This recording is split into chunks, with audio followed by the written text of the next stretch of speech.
Hello everyone, my name is Mahdi and I am here with our Quranic truth number 5. Each Quranic month is 30 days, not 29 days, but 30 days. Let's look at verse number 4 of chapter 58. It says, "And whoever does not find a slave to free, then a fast for 2 consecutive months before they touch one another. And he who is unable, then the feeding of 60 persons." So 1 person for each day. So this verse fixes the number of days in a Quranic month or shahr. The word used for a month in Quran is shahr, to 30 days, fasting 2 consecutive Quranic months, or as Quran puts it, shahrain, or alternatively feeding 60 people. So it's 1 person for each day of fasting. There is a fasting of 2 consecutive months or feeding of 60 people. So 2 consecutive months is equivalent to 60 people. And because we are talking about feeding 1 person for each day of fasting, we can see that 2 consecutive months or shahrain is technically 60 days. So from that we can conclude that 1 shahr or 1 Quranic month is 30 days. So one more time, there's 30 days in each month or shahr. So that equals 60 days in 2 months and consequently 60 people. Each Quranic month is technically 30 days. It is never 29 days. A period of 2 30 days is equivalent to 60 days, which is considered 2 consecutive Quranic months or shahrain. If a shahr or a month or a Quranic month was supposed to begin with new moon crescent observation as invented by the associators, i.e. mushrikun, after the Prophet, the repentant had to wait until new moon observation to start their atonement, and their atonement for 2 consecutive months or shahrain would have always been 59 days.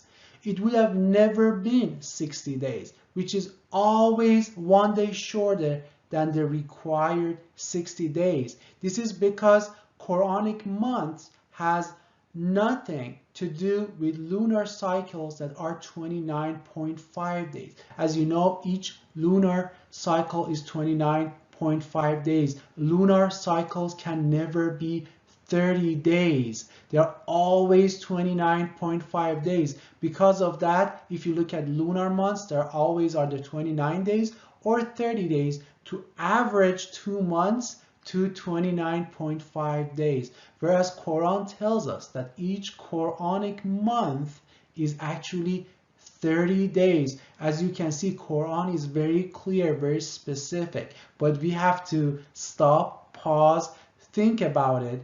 We have to meditate on it. We have to contemplate on it. We have to really ponder and think and read the verses carefully. If Allah has put something in Quran, there is a reason. Also, you can never find any commandment in Quran or in any other holy scripture that you can look for and find any commandment from Allah or an example of a prophet or a righteous person that Allah mentions that they used the method of lunar observation to determine the beginning of the month. You simply can never find it. And Quran does not say anything about it either.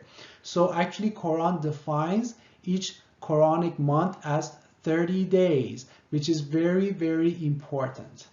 And this is an overview of the month. We have always 12 months. All months and their names are actually anchored into either seasonal or religious phenomena. Rabiul Awwal is always the first month of spring. Rabi al-Thani is always the second month of spring. Jumadiul Awwal is always the first parched dry land. Jumadiul Thaniya is always the second parched or dry land. Rajab is always the time of grapes trellising and supporting. Shaban is always the time that tribes used to get scattered and dispersed to look for water.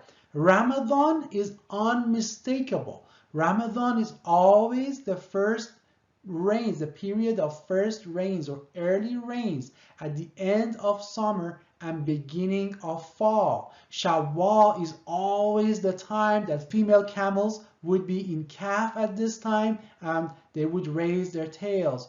And obviously the last 4 months of the year, which are the last 4 forbidden Hajj months. And to make things even better, so we don't make any mistake, they put the name Safar or 0 at the end of the year. It's the 12th month of the year, is the month of Safar. And as you know, Safar means 0, and 0 always comes before 1.